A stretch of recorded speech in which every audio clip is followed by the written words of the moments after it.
بسم اللہ الرحمن الرحیم۔ آج ہمارا موضوع ہے ناظرین مسائل قربانی۔ اللہ تبارک و تعالی قرآن مجید کے اندر ارشاد فرماتا ہے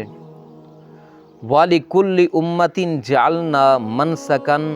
لِيَذْكُرُوا اسْمَ اللَّهِ عَلَى مَا رَزَقَهُمْ مِنْ بَهِيمَةِ الْأَنْعَامِ فَإِلَٰهُكُمْ إِلَٰهٌ وَاحِدٌ فَلَهُ أَسْلِمُوا وَبَشِّرِ الْمُخْبِتِينَ الَّذِينَ إِذَا ذُكِرَ اللَّهُ وَجِلَتْ قُلُوبُهُمْ وَالصَّابِرِينَ عَلَى مَا أَصَابَهُمْ وَالْمُقِيمِ الصَّلَاةِ وَمِمَّا رَزَقْنَاهُمْ يُنْفِقُونَ۔ اللہ تبارک و تعالی نے فرمایا کہ اے محبوب صلی اللہ علیہ وآلہ وسلم کہ ہم نے ہر امت کے لیے قربانی مقرر فرمائی ہے تاکہ اللہ کا نام لیں اور اس کے دیے ہوئے بے زبان جانوروں پر اللہ کا نام کریں، یعنی کہ جب ان کو ذبح کریں تو اللہ کا نام ان پر ڈال۔ تو فرمایا کہ تمہارا معبود ایک ہی معبود ہے، لہٰذا اسی کے گردن حضور جھکائے رکھو۔ اے محبوب صلی اللہ علیہ وآلہ وسلم خوشخبری سنا دو عاجزی اختیار کرنے والوں کو کہ جب اللہ کا ذکر ہوتا ہے تو ان کے دل ڈرنے لگتے ہیں، اور خوشخبری سنا دو ان کو بھی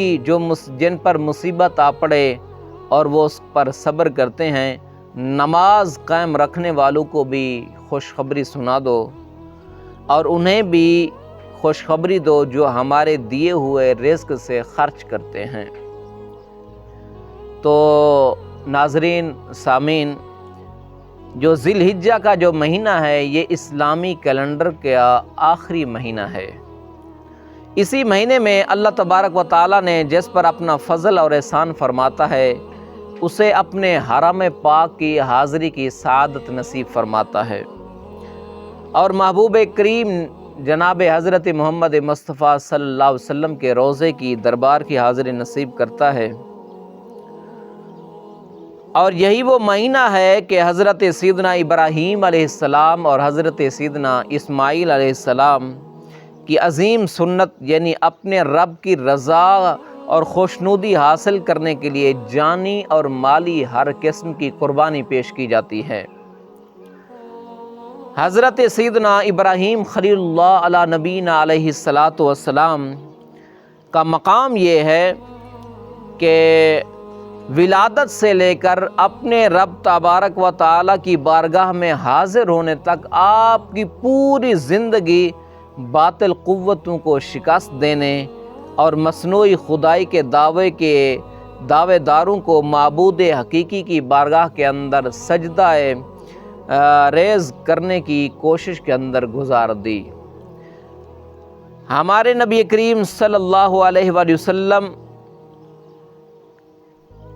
آپ کریم صلی اللہ علیہ وسلم کے آباء و اجداد میں ایک نام حضرت ابراہیم علیہ السلام کا بھی ہے۔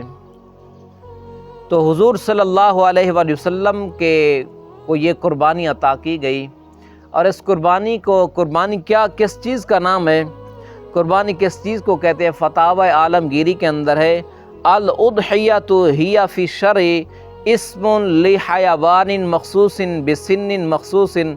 یذہب بنیۃ القربۃ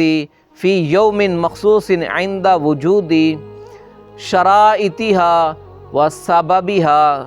کذا فی التبیین واما رکنها فذبح ما یجوز ذبحہ فی الاضحیۃ بنیۃ الاضحیۃ فی ایامها، یعنی شریعت مطہرہ میں قربانی نام ہے مخصوص عمر کے مخصوص جانور کو مخصوص دنوں میں اللہ تعالیٰ کا قرب حاصل کرنے کے لیے اور تمام ضروری شرائط اور اسباب کے پائے جانے پر اس کو ذبح کرنا، اس کو قربانی کہا جاتا ہے۔ قربانی کے کتنے دن ہیں؟ قربانی کے 3 دن ہیں، ذی الحجہ کا 10 دن، 11واں ذی الحجہ اور 12 ذی الحجہ، یہ 3 قربانی کے دن ہیں۔ اب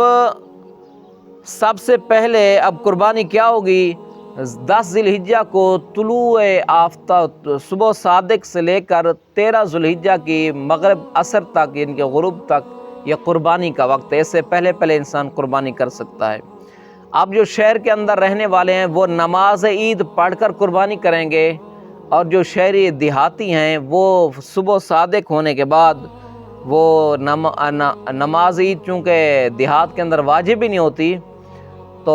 جو شہر ہیں جہاں پہ عید نماز ہوتی ہے تو وہاں عید نماز پڑھ کر قربانی کریں گے۔ جہاں عید نماز نہیں ہوتی، دیہات ہے، تو وہاں پر صبح صادق کے بعد یعنی کہ جب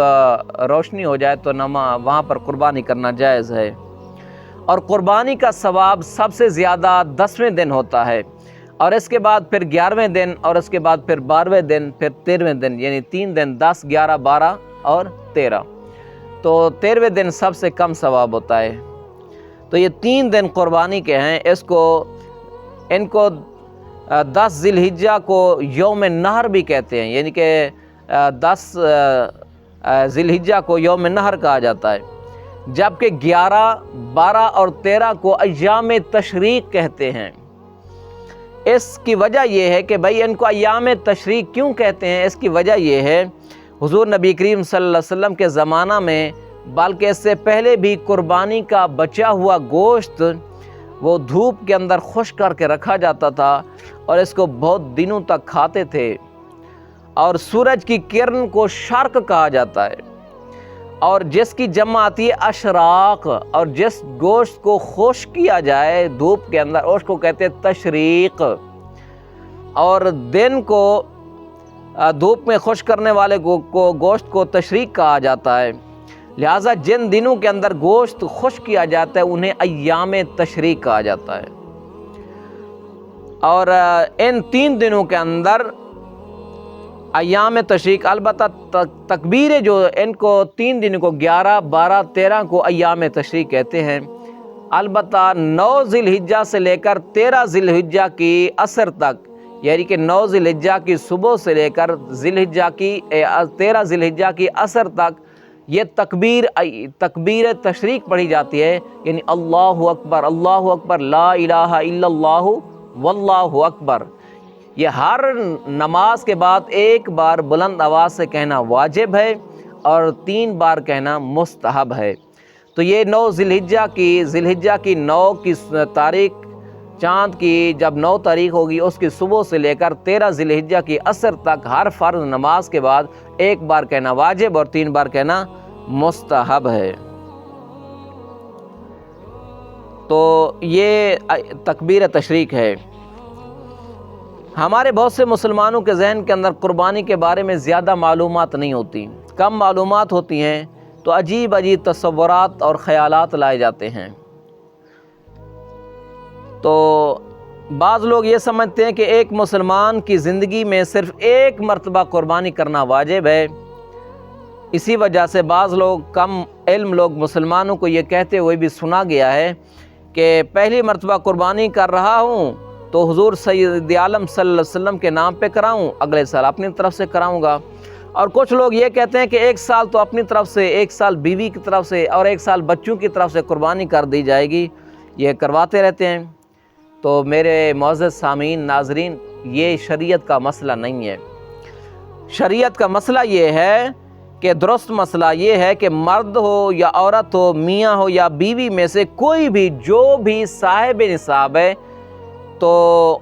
اسے اپنی طرف سے ہر سال قربانی کرنا واجب ہوتی ہے۔ اگر اسے حضور صلی اللہ علیہ وسلم کی طرف سے قربانی کرنا ہے تو الگ سے جانور لے، پہلے اپنا جانور ہے پھر حضور صلی اللہ علیہ وسلم کی طرف سے قربانی کرے، یا پہلے اپنا کسی جانور کے اندر قربانی کا حصہ ملا ہے پھر حضور صلی اللہ علیہ وسلم کی طرف سے قربانی کا حصہ ملا ہے۔ اگر کسی مرحوم کو قربانی کا ایصال ثواب کرنا ہے تب بھی الگ سے جانور لے، پہلے اپنی طرف سے پھر اس مرحوم کی طرف سے۔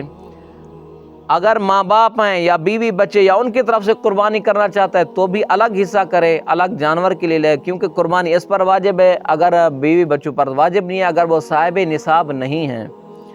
تو لہٰذا پہلے یہ اپنی قربانی کرے گا، پھر دوسروں کی طرف سے قربانی کے اندر حصہ ملا یہ الگ سے جانور لے۔ خلاصہ یہ ہے کہ ماں باپ، دادا دادی، بیوی بیٹوں میں سے جو بھی صاحب نصاب ہے اسے ہر سال اپنی طرف سے قربانی کرنا واجب ہوگی۔ تو یہ چند مسائل ہیں، تو یہ جو میں نے آپ کو عرض کیے ہیں، انشاءاللہ باقی مسائل آئندہ ویڈیو کے اندر وہ انشاءاللہ بیان کیے جائیں گے۔ اللہ تعالیٰ ہم سب کو قربانی کے احکام سیکھنے کے، اس پر عمل کرنے کی توفیق عطا فرمائے۔